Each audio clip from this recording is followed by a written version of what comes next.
Okay, Tommy Heffernan, veterinary consultant here. Welcome back to video 12, the second last video in our series of being brilliant at the basics, all things equine gut health and the gut microbiome, a kind of series of videos on what I've learned from a standing start on equine gut health and looking at, what are the topics of interest, and a lot of areas, of course, that need more research. So my final video before I talk about supplementation in my last video is other topics of interest, because I could probably go on making videos forever and bore the life out of people. But these are a couple of things we also need to watch when it comes to the gut microbiome.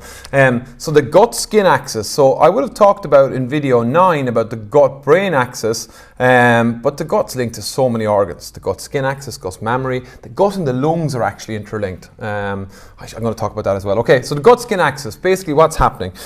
Basically what's happening in the digestive system can impact the skin. So if we look at the skin, and this is across a number of animal species, it's been well recognized even from a hair follicle point of view and growth. We look at short chain fatty acids like acetate, can actually have a big impact on skin health at a follicular level. So there's loads of science under looking at the relationship in gut health and skin health. We all know animals that maybe have had parasite burdens or digestive issues. You can almost see it in their coat. And I'm back to very basic thinking, but the coat is a reflection of internal health. The coat is a very good example, skin is a good example about what's happening internally.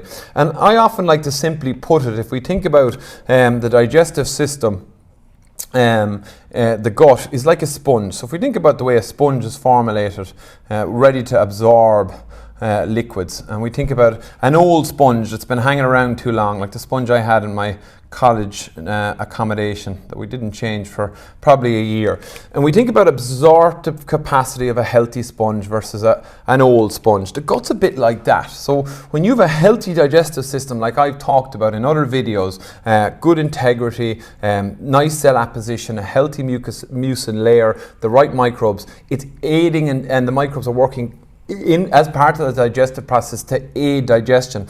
When you have inflammation, you have leaky gut, you're going to affect absorption, particularly of nutrients, but other things like vitamins, minerals, particularly maybe even essential fatty acids and other oils. If you look at the likes of acetate, those short chain fatty acids, they may all be impacted, and that's probably why at a very basic level I explained the gut and the skin can be probably skin health can be compromised. So there's a direct relationship between skin health and gut health. So when we think about gut health and we think about coat, and that was probably one of the very first things I got involved in trial work. Now I work all across species, but calves are one of my specialities, and I started working doing trials with calves, and that was one of the first observations when I was talking to farmers during the trial work was what were they noting.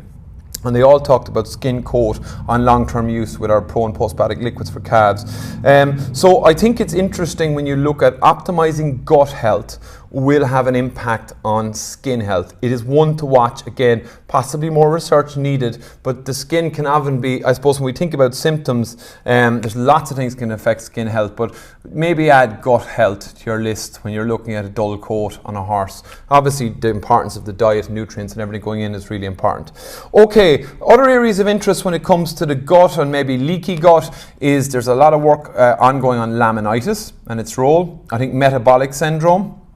This is an interesting one as well, because if you look at a thing called insulin resistance, and insulin is a very important hormone for regulating glucose, and we look at maybe obesity and issues around metabolic syndrome, we can see in horses as maybe even related to age.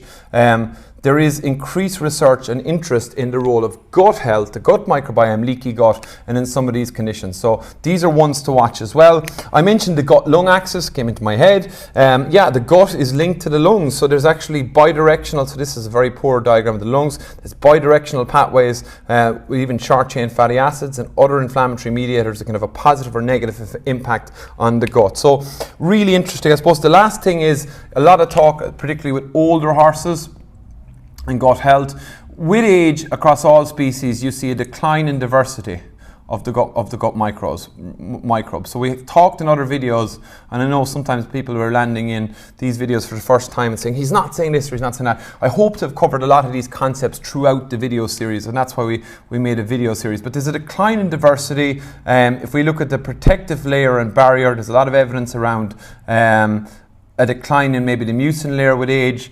And there's more risk with an older horse. Again, the key factors like diet, exercise, how we manage and reducing stress, they're all the key things that look at it. But certainly with our older horses, and it's same with every animal, it's really important we protect gut health. So they are ideal candidates as they get older for supplements. They're going to aid digestive health. Okay, probably a quick kind of overview for video 12 on some of the topics I didn't cover but are really important.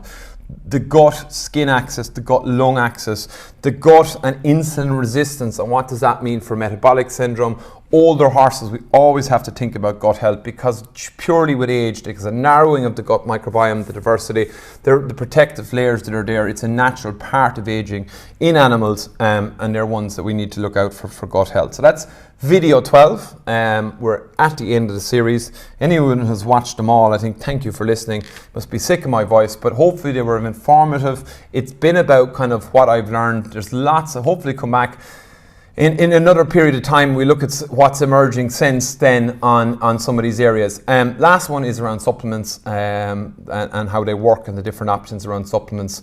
So that's it. Thank you for listening. Video 12. www.precisionmicrobes.com. Our hashtag is just try it. Listen to what people are saying about Precision Microbes equine complementary feed. That's why the hashtag is just try it. Thank you. See you in the next video. To be seen was the temperament, the change in temperament, their coat, and also. And from the start, after about 2 weeks, we saw the transformation beginning to happen.